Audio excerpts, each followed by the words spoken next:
C'est en forgeant qu'on devient forgeron, c'est en patouillant qu'on devient papillon. Et toi, tu crois que c'est en lisant qu'on devient liseron? C'est l'émission Et nous liserons jeunesse, maintenant sur Radio Laser. Bonjour à toutes, bonjour à tous. Je retrouve aujourd'hui Sophie qui va nous faire voyager dans le Grand Nord, je crois. Je vous emmène près de l'Islande avec un album documentaire qui s'appelle Une île est née de Virginie Alajidi et Caroline Pélissier. Deux autrices qui ont l'habitude de travailler ensemble puisqu'elles font pas mal de livres, des premiers romans également. Et puis donc celui-ci est illustré par Manon Diemer, dont c'est le premier livre. Elle a juste, donc il est sorti cette année, et elle a juste fait les illustrations d'un roman enfant également, des travaux en tout cas publiés dans l'édition jeunesse de cette illustratrice, et je pense qu'on aura l'occasion de la revoir par la suite. Donc c'est un album des éditions Saltimbanque, et ça nous raconte la naissance d'une île de Surstay, près de l'Islande. Surstay, c'est inspiré du dieu nordique du feu, qui est Surtur.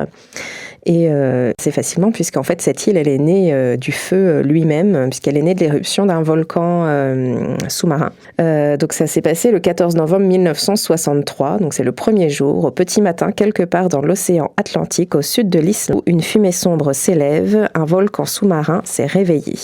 Il est 7h30 et on va suivre comme ça pendant plusieurs heures au début, puis plusieurs jours et même plusieurs années la naissance de ce moment qu'elle émerge vraiment de la mer. C'est assez dingue d'ailleurs, c'est rapide au final. Et c'est rapide, effectivement, ouais. Et donc, forcément, la lave plus l'eau, ça solidifie d'autant plus vite. On va suivre comme ça cette première année de cette île avec des éruptions à répétition. C'est le feu qui fait la glace, c'est quand même assez fou. Et deux petites sœurs, puisqu'il va y avoir deux autres îles qui vont se former à ses côtés, mais qui vont subir l'érosion de la mer, et donc qui vont redisparaître, en tout cas sous le niveau de la mer, donc ils ne seront plus des îles. Manon Diemer, du coup, commence avec des tons très bleus et avec juste ce orange de la lave. Des illustrations au dessin numérique avec quand même des couleurs, nuances de bleu assez fortes. Et puis petit à petit, une fois que la situation va être stabilisée, que les éruptions vont s'arrêter, c'est la vie qui va apparaître. D'abord par des oiseaux, par des phoques par exemple, qui vient profiter de la chaleur encore de cette nouvelle terre, des papillons, des mouches, etc. Et puis petit à petit va encore s'ajouter une première graine qui va germer, détruite par un petit coup de pas de chance, une roche qui a été projetée d'un des volcans à côté. Mais bon, cette première graine, comme je l'ai dit, n'est que la première, qui vont arriver, et puis on va voir les illustrations prendre de la couleur petit à petit, puisque la nature va prendre le dessus et va venir créer une véritable faune et flore sur cette île née comme ça. Et donc, il va y avoir une véritable écologie qui va se développer dans cet environnement. C'est une île qui a été protégée dès son apparition. 63, donc elle est toujours bien là. Et depuis 60 ans, justement, elle est protégée de façon à ce que les hommes n'y aillent pas, ou en tout cas très peu. Il y a juste quelques scientifiques qui ont l'autorisation d'y aller dans l'année.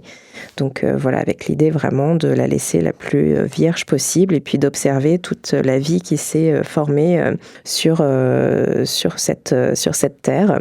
C'est une île qui existe vraiment, hein, donc c'est une vraie histoire avec des vraies données scientifiques.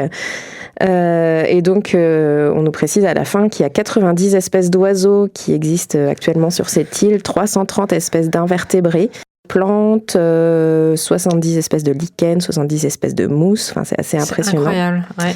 Et puis des mammifères, notamment le phoque gris, justement, qui séjourne désormais. Donc c'est assez impressionnant de se dire que, voilà, juste de cette éruption, ça reste un volcan. Mais de rien, en tout cas. Enfin, ça n'existait pas avant, quoi. Ça n'existait pas. Voilà, ça montre vraiment comment cette île est arrivée.